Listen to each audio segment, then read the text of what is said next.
इस सक्सेस इस टेक्निक का पहली बात ध्यान रखिए, कभी भी आप इमीडिएट लोड नहीं करा सकते। इमीडिएट लोड मतलब क्या होता है, जो हम 2 या 3 दिन के अंदर दांत कभी नहीं मिल सकते हैं। इस साइनस लिफ्ट कराने के बाद आपको कम से कम 6 महीने 4 से 6 महीने मिनिमम रुकना पड़ता है। मेरा नाम डॉक्टर विवेक गौड़ है, मैं मैक्सोफेशियल सर्जन हूँ। मैं प्रैक्टिस करता हूँ कॉर्टिकोबेसल इम्प्लांट्स। मेरी क्लिनिक है कौशाम्बी, गाजियाबाद, दिल्ली एनसीआर के अंदर। उसका नाम सिम्प्लाडेंट क्लिनिक्स है। हम लोग स्पेशलाइज्ड हैं, हम लोग काम करते हैं इमीडिएट फंक्शन लोडिंग इम्प्लांट्स, मतलब हम 2 या 3 दिन के अंदर आपको फिक्स दांत दे देते हैं।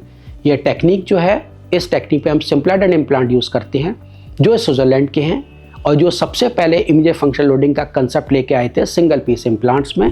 डॉक्टर के पास पहुँचे, उसने आपका एक्सरे ऑब्जर्व किया, फिर उन्होंने स्कैन देखे, फिर उन्होंने कहा कि आपके पीछे की साइड हड्डी कमजोर है, इसलिए हमें साइनस लिफ्ट करना होगा। अब ये साइनस लिफ्ट क्या होता है? साइनस लिफ्ट मतलब पीछे की साइड एक एम्प्टी स्पेस होती है, खाली जगह होती है जो हवा वगैरह भरी होती है जिसके अंदर, और उसमें हड्डी आपकी कम बची हुई है। तो क्या करते हैं, साइनस को लिफ्ट करते हैं। एक प्रोसीजर होता है, साइनस लिफ्टिंग बोलते हैं, और आपका इम्प्लांट लगाते हैं। मैंने बहुत साइनस लिफ्ट कर रखे हैं 2003 से 2009 तक। इस सक्सेस इस टेक्निक का पहली बात ध्यान रखिए, कभी भी आप इमीडिएट लोड नहीं करा सकते। इमीडिएट लोड मतलब क्या होता है, जो हम 2 या 3 दिन के अंदर दांत कभी नहीं मिल सकते हैं। इस साइनस लिफ्ट कराने के बाद आपको कम से कम 6 महीने 4 से 6 महीने मिनिमम रुकना पड़ता है।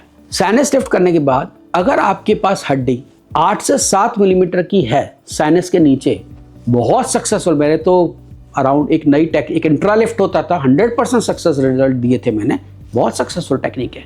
लेकिन अगर आपकी हड्डी 5 मिलीमीटर से नीचे है तो फेलियर के बहुत ज़्यादा चांसेस बनने शुरू हो जाते हैं। दूसरा एक चीज़ है जो आपको डेंटिस्ट नहीं बताते, जो वो ग्राफ्ट मटेरियल डालते हैं। ग्राफ्ट मटेरियल मतलब पाउडर मटेरियल डालते हैं, वो साइनस को सबसे ज़्यादा इरिटेट करता है। उसका बहुत चांस होता है कि आपको साइनसाइटिस होने के बहुत ज़्यादा चांसेस होते हैं जब ग्राफ्ट मटेरियल से होता है। तो इसको अवॉइड कैसे कर सकते हैं? अवॉइड कर सकते हैं बहुत आराम से। टेरिगोट इम्प्लांट्स लगाते हैं, आगे के इम्प्लांट लगाते हैं, हम लोग तिरछे इम्प्लांट्स लगाते हैं और इस पर हम लोग लोड करते हैं, जो हम हमेशा करते हैं। क्योंकि हम इमीडिएट फंक्शन लोडिंग कर रहे हैं, 2 या 3 दिन में दांत दे रहे हैं, तो हम कभी साइनस लिफ्ट करते ही नहीं है। और हम कोई फालतू के महंगे ट्रीटमेंट और अननेसेसरी कॉम्प्लिकेशन क्रिएट करने वाले ट्रीटमेंट हम करते ही नहीं है, क्योंकि हम इमीडिएट लोड करते हैं।